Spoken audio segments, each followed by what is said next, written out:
La parole est à Madame Audrey Dufeu-Schubert. Monsieur le Président, Mesdames, Messieurs les ministres, mes chers collègues, cette question s'adresse à Monsieur le Premier ministre Édouard Philippe et j'associe à cette question mes collègues Sophie Panonacle, députée de Gironde, et Éric Bothorel, député des Côtes-d'Armor.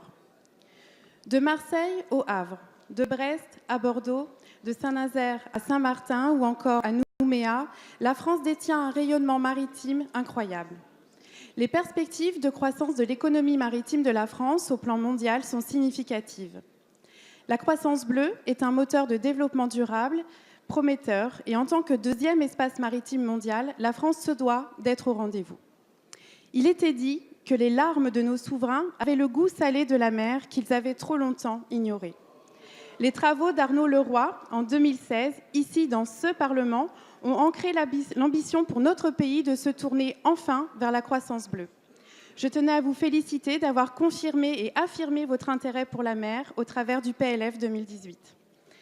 Défendre et soutenir la politique maritime, c'est regarder vers l'avenir, un avenir enrichi d'un patrimoine ambitieux qui doit perdurer. Défendre et soutenir la politique maritime, c'est accompagner nos forces armées de la marine, c'est aussi assurer la pérennité de nos navires et de nos marins. Défendre et soutenir la politique maritime, c'est l'opportunité réelle de compenser et de faire évoluer le rapport de la France à l'environnement pour naviguer assurément vers une politique de développement durable. Monsieur le Premier ministre, vous avez réuni il y a 2 semaines le comité interministériel de la mer à la préfecture maritime de Brest. Puis vous vous êtes rendu aux Assises de la mer au Havre. Pourriez-vous décliner votre politique maritime et partager avec la représentation nationale les actions retenues pour promouvoir et préserver cette richesse inestimable que possède la France? Je vous remercie. Merci, Madame la députée. La parole est à Monsieur le Premier ministre. Monsieur le Président, Mesdames et Messieurs les députés, Madame la députée, merci pour votre question qui me permet d'évoquer la politique maritime de la France, qui est un sujet cher au cœur de l'élu havrais que je suis, mais qui est partagé par évidemment beaucoup de parlementaires sur tous les bancs de cette Assemblée qui savent à la fois quelle est la richesse du potentiel de l'économie bleue et aussi le retard que la France a pris. Vous avez cité cette belle phrase sur les larmes salées des souverains français et il faut bien reconnaître que le décalage entre le potentiel exceptionnel de notre pays et la réalité de sa puissance maritime ne peut que nous interroger. C'était, vous l'avez indiqué, Madame la députée, à l'occasion de ce CIMER, ce comité interministériel de la mer qui s'est tenu à Brest, en Bretagne, c'était la première fois que le gouvernement tenait dans les 6 premiers mois de sa nomination un comité interministériel de la mer. Généralement, et je pense que chacun ici peut le reconnaître, généralement, les gouvernements finissent par dire que la politique maritime est essentielle. Mais en général, ils le disent tard. Absorbés qu'ils sont par beaucoup d'autres sujets, je ne mets en cause personne. Nous avons souhaité indiquer très tôt dans le quinquennat que la politique maritime serait très en haut de la liste de nos priorités parce que nous partons avec du retard et parce que nous avons du retard à rattraper. Cette politique maritime, j'ai eu l'occasion de l'évoquer lors des Assises de la mer qui se sont tenues au Havre. Elle repose d'abord sur la volonté de renforcer notre économie portuaire, en dotant notre pays d'une véritable stratégie portuaire.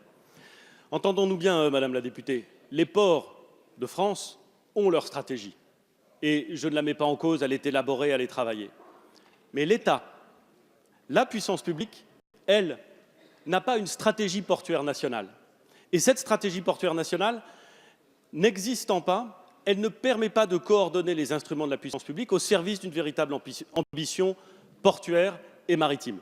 Et ce que je dis, je suis bien convaincu, Madame la députée, que beaucoup sur ces bancs pourraient le partager. Il faut donc que nous créions une politique portuaire nationale qui repose sur la complémentarité sur 3 axes majeurs, l'axe Rhône, l'axe Seine, la façade nord. J'ai indiqué que sur ces axes d'intérêt européen, l'État jouerait tout son rôle dans l'organisation d'une politique portuaire intégrée.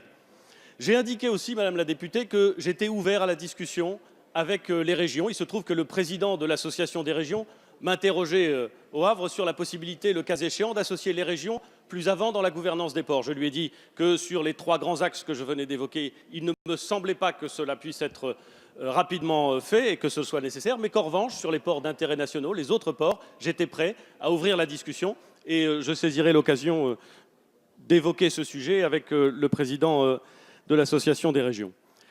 Cette ambition portuaire, elle doit aussi nous permettre de repenser la fiscalité portuaire, qui n'est pas satisfaisante.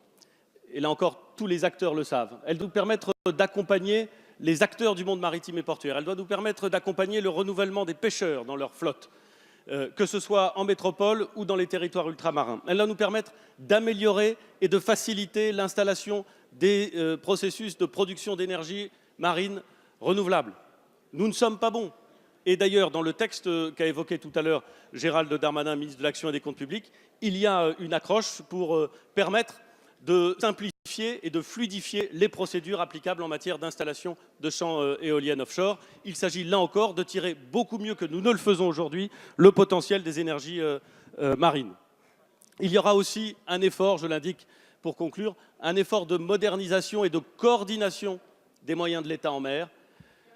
Il se trouve que chaque ministère, jusqu'à présent, a cru bon de développer sa propre politique d'équipement en matière maritime, au détriment de gains de productivité, au détriment de commandes groupées, au détriment d'une plus grande fonctionnalité au service de l'intérêt général. Nous voulons véritablement revenir là-dessus et améliorer le fonctionnement.